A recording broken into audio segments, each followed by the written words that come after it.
অসমের ডিমা হাসাও জেলার শিল্প শহর উমরাংসোর খনিতে আটকে পড়া শ্রমিকদের উদ্ধার কাজে সহায়তার জন্য ভারতীয় নৌবাহিনীর একটি বিশেষ দল সক্রিয় ভূমিকা পালন করছে।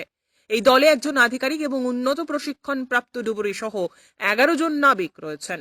নৌবাহিনীর এই দলটির কাছে অত্যাধুনিক সরঞ্জাম রয়েছে, যার মাধ্যমে গভীর জলে তল্লাশি অভিযান চালানো যায়। উদ্ধার কাজে ভারতীয় সেনাবাহিনী, জাতীয় বিপর্যয় মোকাবিলা বাহিনী এবং স্থানীয় প্রশাসন পরস্পরের মধ্যে নিবিড় যোগাযোগ রেখে চলেছে। নৌবাহিনীর দলটি 7 জানুয়ারি বিশাখাপত্তনম থেকে এসে পৌঁছয়। আজকে পড়া শ্রমিকদের দ্রুত উদ্ধারের জন্য সংশ্লিষ্ট সব পক্ষের মধ্যে নিয়মিত তথ্যের আদান প্রদান হচ্ছে। যে কোনো সংকটে মানুষের প্রাণ বাঁচাতে এবং জাতিকে প্রয়োজনীয় সহায়তার জন্য নৌবাহিনী অঙ্গীকারবদ্ধ। Bureau report, CNN 24 news.